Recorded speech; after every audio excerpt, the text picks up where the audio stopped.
Good evening, students. Today we'll start a new topic, that is sociology of legal profession. अब जब भी अपन sociology of legal profession की बात करते हैं तो इसमें हम ये देखते हैं कि जो लॉ है या फिर जो भी लीगल प्रोफेशनलिज्म है हमारी सोसाइटी में वो बेसिकली फंक्शन कैसे करता है, ठीक है। और क्योंकि legal profession, here we are linking legal profession with sociology and sociology is study of society.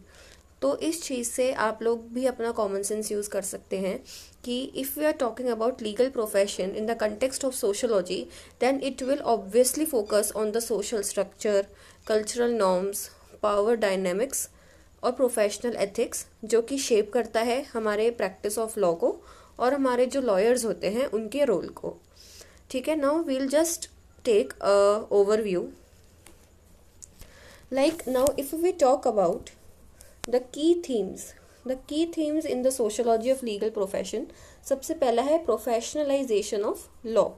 अब प्रोफेशनलाइजेशन ऑफ लॉ का मतलब ये है कि एक लॉ जो है, like for example if I am studying a law, I am studying a subject, ठीक है, और वो जो सब्जेक्ट है, वो जो लॉ है, वो एक प्रोफेशनलिज्म कैसे हो गया, वो एक प्रोफेशन कैसे हो गया, ठीक है। Then role of professional associations, कि जो भी बार एसोसिएशंस आपने सुना ही होगा, there are bar associations who basically there professionalism of law, ठीक है। Then there are also law schools, there are bar exams. Means basically यहाँ पे चीज़ ये बोल रहे हैं कि जो लॉ है उसका प्रोफेशनलाइजेशन हमने कैसे करा। एक law just a subject, being a subject we have converted this subject of law into a professionalism, ठीक है। Now next we'll talk about the social background of lawyers. अब इसमें ये भी आता है कि जो भी लॉयर है उसका सोशल बैकग्राउंड है क्या, ठीक है। Like what is the class, what is the race, what are the gender dynamics which are going through. अब क्या होता है कि in every profession there are gender dynamics, there are differences, there are doctors of different social background, so same is with the lawyers। अब lawyers सारे एक ही cast के, एक ही क्लास के नहीं हो सकते obviously, every lawyer has a different social background, ठीक है।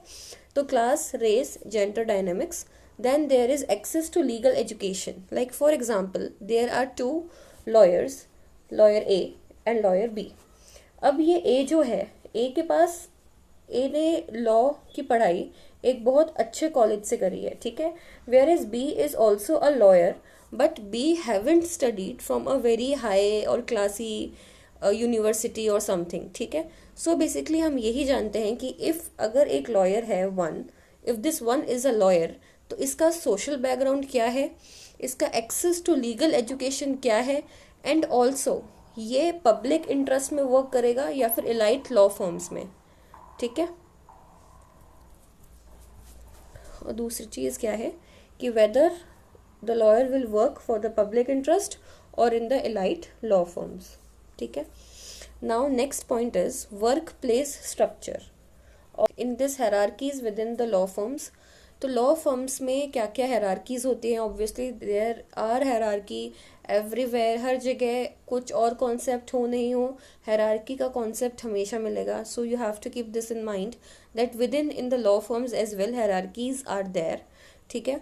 और एक solo practice versus big law firms, firm culture and billable hours. Basically I being a lawyer, I am working in a law firm, तो वहाँ पे जो मेरी work place है उसका स्ट्रक्चर क्या है, ये चीज़ भी हम सोशोलॉजी ऑफ लीगल प्रोफेशन में जनरली पढ़ते हैं। बेसिकली एक प्रोफेशन जो कि लॉ है उससे रिलेटेड जो भी चीज़ें हैं वो सब कुछ हम किस में पढ़ते हैं, सोशोलॉजी ऑफ लीगल प्रोफेशन में, ठीक है।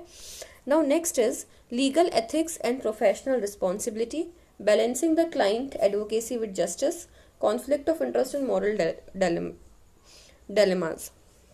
अब इसमें यह है कि like a lawyer should always follow the ethics, जो भी सोसाइटी में जो भी लॉ के जो भी लीगल एथिकल वैल्यूज होते हैं उन सबको आपको फॉलो करना है, ठीक है। You also have some professional responsibility if you are dealing with a client, तो उस क्लाइंट के साथ साथ आपको जस्टिस को भी बैलेंस रखना है, ठीक है। इट्स नॉट जस्ट आपका क्लाइंट है तो फिर आप कुछ भी इनजस्टिस कर रहे हो या whatever, you can't do that, you have to balance between the client and the justice. ठीक है.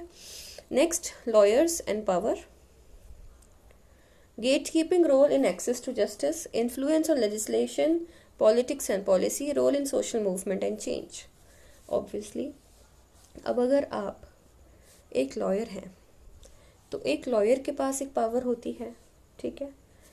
You basically have your influence over the legislature, politics and policy formulation. ठीक है. It is your responsibility कि आप अगर एक lawyer हो तो फिर आप you can maintain the justice in the society. Yes, right? You can also give a very active participation, or you can actively participate in the social movement, and you can be responsible for the change because as you are a lawyer, so you can ensure the justice within the society. Next, globalization and legal profession, international law firms, transnational legal work. Obviously कि अगर जैसे कि मैं एक lawyer हूँ and I have to travel in some other country, or I can go anywhere to practice my law in any firm. ज़रूरी तो नहीं है ना कि अगर आप इंडिया के लॉयर हैं तो आप इंडिया में ही रहेंगे. अगर आपको बाहर अच्छी अपॉर्चुनिटीज़ मिलती है तो आप बाहर भी जा सकते हैं. So basically when we talk about legal profession, it is not just कि आप लॉयर बन गए और इसलिए आपका एक प्रोफेशनलिज्म है लॉयर और ना इसलिए legal profession. No, this is not a small topic, rather it is a diverse topic. So this was all about sociology of legal profession.